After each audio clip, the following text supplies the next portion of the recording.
রায়গঞ্জ শহরে রাস্তায় চলাচল করতে গিয়ে বিভিন্ন জায়গায় চোখে পড়ে আশ্রয়হীন ভবঘুরে মানুষদের। এবারে এই পথ চলতি আশ্রয়হীন অসহায় ভবঘুরে মানুষদের আশ্রয় প্রদানে বড় উদ্যোগ গ্রহণ করেছে রায়গঞ্জ পুরসভা।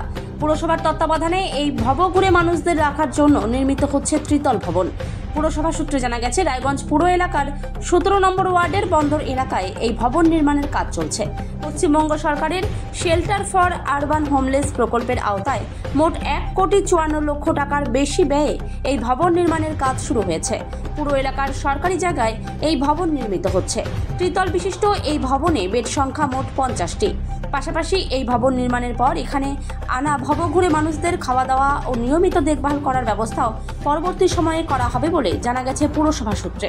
উল্লেখ্য, দীর্ঘদিন ধরেই রায়গঞ্জ শহরে এই ভবঘুরেদের দেখা যায়।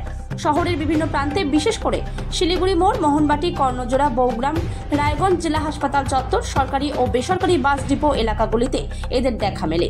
রায়গঞ্জ শহরে বর্তমানে প্রায় 20 থেকে 25 জনের মতো ভবঘুরে রয়েছে। বেশ কিছু স্বেচ্ছাসেবী সংস্থা এই ভবঘুরেদের নিয়ে কাজ করে চলেছে।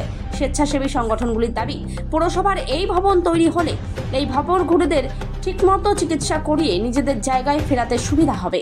আপনারা জেনে খুশি হবেন যে রায়গঞ্জ শহরে আরবান হোমলেস, যাদের শহর এলাকায় বসবাস করেন কিন্তু যাদের বাড়ি নেই, ভবঘুরে হিসাবে ঘুরে বেড়ান, আশ্রয় নেই, সেই আশ্রয়হীনদেরকে আশ্রয় দেওয়ার জন্য মামাটি মানুষের পশ্চিমবঙ্গ সরকারের পক্ষ থেকে রায়গঞ্জ পৌরসভাকে দীর্ঘদিন থেকে একটা শেল্টার তৈরি করবার জন্য 50 বেডের 3 তলা শেল্টার তৈরি করবার জন্য বলা হয়েছিল।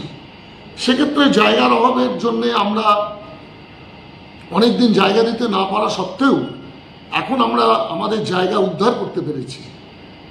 রায়গঞ্জে 17 নম্বর ওয়ার্ডে বন্দরে নেতাজি সুভাষ ভবনের পাশে আমরা সেখানে স্বাস্থ্যকেন্দ্র তৈরি করেছি এবং তারই পাশে আমরা 3 তলা আমরা আরবান হোমলেসদের জন্য 50 বেডের আমরা তাদের শেল্টার তৈরি করতে চলেছি।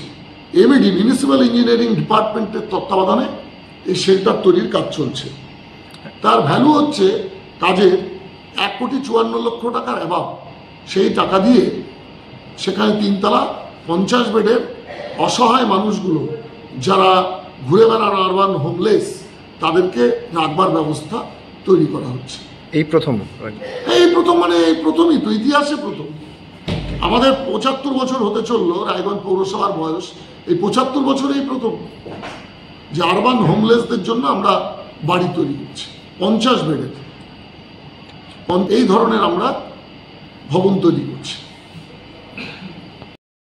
প্রথমেই ধন্যবাদ জানাই রায়গঞ্জ পৌরসভার চেয়ারপারসন সন্দীপ বিশ্বাস মহাশয় সহ সকলকে, যে আমাদের দীর্ঘদিনের একটা দাবি ছিল যে রায়গঞ্জে বা জেলাতে যে ভবঘুরে মানুষগুলো আছে তারা কিন্তু সঠিকভাবে তাদের রাখার কোনো জায়গা নেই। আমরা বিভিন্ন সময় কাজ করার ক্ষেত্রে দেখতে পেয়েছি যে তাদেরকে রাস্তায় পড়ে থাকতে হয়, তাদেরকে কোথায় নিয়ে যাব এ নিয়ে একটা দ্বন্দ্ব তৈরি হয়।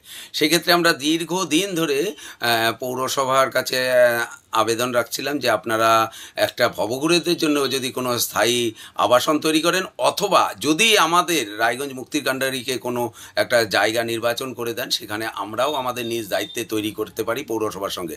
তো সেই জায়গায় পৌরসভা যে বিল্ডিংটা তৈরি করছে সেটা সত্যিই খুব ভালো কাজ একটা হচ্ছে আমাদের জেলাবাসীর জন্য এবং ভবঘুরেদের জন্য। যে ভবঘুরে কারা, যে সমস্ত মানুষ পথ ভুলে পথ হারিয়ে হয়তো হাঁটতে হাঁটতে দীর্ঘ জায়গা থেকে আমাদের এই শহরে চলে এসেছে, তারপর তাদের কেউ মানসিক ভারসাম্যহীন, তাদের মনে নেই তারা কোথায় বা বসবাস করে। এবার রাস্তায় তাদের দীর্ঘদিন চলার পরে তাদের অনেকের বিভিন্ন ধরনের রোগ হচ্ছে, তার ফলে তারা একসময় হয়তো মৃত্যুর কোলে পড়ে যাচ্ছে। এরকম আমরা রায়গঞ্জ মুক্তির কান্ডারি বহু মানুষকে বাড়ি ফিরিয়েছি। কিভাবে?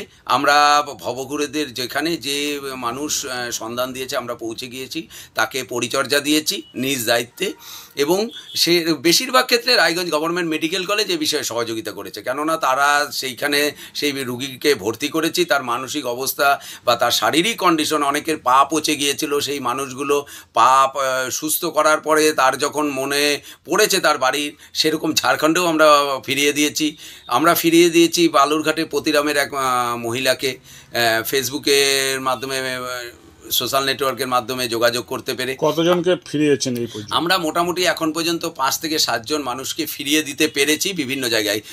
গাজলে ফিরিয়ে দিতে পেরেছি এক মাকে, যে করোনার সময় যে মানে অসহায় অবস্থায় মানে কোথায় থেকে কোথায় চলে এসেছিল সেও বলতে পারছিল না, বিভিন্ন সময় বিভিন্ন নাম ঠিকানা বলছিল। পরবর্তীতে আমরা তার সঙ্গে কয়েকদিন থাকার পরে সুস্থ হলে তখন তার সঠিক বাড়ির ঠিকানা গাজল বলেছিল এবং সেখানে গিয়ে তার বাড়ির হাতে তুলে দিয়ে এসেছিলাম। এভাবে দীর্ঘদিন, এর আগে মোগলসরাই থেকে বাসস্ট্যান্ডে পড়েছিল একজন ভদ্রলোক, মোগলসরাই থেকে এসেছিল, মানসিকভাবে ভারসাম্যহীন, তার পরিবার কিন্তু এসেছিল এবং এই বিষয়ে আরসিটিভি সংবাদ মাধ্যম কিন্তু বিভিন্ন সময় আমাদেরকে সহযোগিতা করেছে, তারা সংবাদ পরিবেশন করেছে, যার ফলে সেই মানুষগুলোকেও আমরা তুলে আনতে পেরেছি। তার জন্য কিন্তু আমাদের আরসিটিভি সংবাদ মাধ্যমকে আমরা অসংখ্য ধন্যবাদ জানাই, বিভিন্ন পত্র পত্রিকার সংবাদদাতাদের ধন্যবাদ জানাই যে তারা কিন্তু এই ব্যাপারগুলোকে লক্ষ্য রেখেছে। এবার আমরা আসছি যে এই ভবঘুরেগুলো, রায়গঞ্জ শহরে ভবঘুরের সংখ্যা বর্তমানে আমরা যে খাবার পরিবেশন করি বা বিভিন্ন সময় কাজ করি তাতে আমরা লক্ষ্য করতে পেরেছি মোটামুটি 25 জনের মতো ভবঘুরে রায়গঞ্জে বিভিন্ন জায়গায়, সে কর্ণজোড়া থেকে একবারে জেলখানা মোড় অবধি থাকে। যেমন রায়গঞ্জ হাসপাতালের সামনেই আপনারা দেখতে পাবেন স্টেডিয়ামের যে সামনে বা যে জায়গাটা যাত্রীবাহী, সেখানে রাত্রিবেলা থাকে। রায়গঞ্জ রেলওয়ে স্টেশনে 5 জন আছেন, তার মধ্যে মহিলা আছেন, পুরুষ আছেন। রায়গঞ্জ হাসপাতালের ভেতরে বসবাস করেন, বিভিন্ন সময় বিভিন্নভাবে থাকেন, এরকম ভবঘুরে বিভিন্ন জায়গায় ছড়িয়ে আছে। আজকালের পাশে আছেন যেখানে স্থানীয় ব্যবসায়ীরা ওনাকে তত্ত্বাবধান করে। এইভাবে ভবঘুরের সংখ্যা কিন্তু প্রচুর আছে। তাদেরকে যদি ভবনটা হলে তাহলে কতটা সুবিধা? ভবনটা হলে একদম সুবিধা হবে এটাই যে সেই মানুষগুলো সুস্থভাবে তার পরিচর্যা করা যাবে। এখন যে আমাদের ক্ষেত্রে যেটা হচ্ছে, অন্ধ্রপ্রদেশের এক ভদ্রলোক আছেন, তাকে শিলিগুড়ি মোড়ে সে বসবাস করেন, সে কিন্তু প্রতিদিনই আমাদের এখানে আসেন, মানে তার সুস্থ, কিন্তু তার বাড়ির ঠিকানা সঠিকভাবে আমরা অন্ধ্রপ্রদেশে আমাদের ভাষাগত কারণে বা তার বোঝানোর অভাবে আমরা বলতে পারছি না, কিন্তু সে এখন মোটামুটি মানসিকভাবে সুস্থ। সে প্রতিদিন দেখা করেন, জল খান বা বিভিন্ন কার্যকলাপ যেগুলো আছে সে করেন, কিন্তু তাকে আমরা ফেরাতে পারছি না। এবার তারা যদি একটা নির্দিষ্ট জায়গায় তাদেরকে প্রত্যেক দিন সকাল থেকে রাত অবধি তাদের পরিচর্যা দেওয়া যায় তাহলে তারা কিন্তু এবং চিকিৎসা করা যায় তাহলে তারা সুস্থ হবে এবং তাদেরকে তার ঘরে তার মা বাবা পরিবারের কাছে ফিরিয়ে দিতে পারবো, এটা আমরা সবসময় আশাবাদী। এবং রায়গঞ্জ পৌরসভার কাছে আগেও বলেছি, আবারও বলছি, আমরা রায়গঞ্জ মুক্তির কন্ডারি পরিবার থেকে বেশ কয়েকজন সদস্য এ বিষয়ে সর্বদা সহযোগিতা করব। বিনা পারিশ্রমিকে আমরা স্বেচ্ছায় শ্রম দিতে রাজি আছি। এই যদি ভবঘুরেদের একটা আবাসটা চালু হয়, আমরা প্রত্যেক দিন স্বেচ্ছায় শ্রম দেব কয়েক ঘন্টা করে।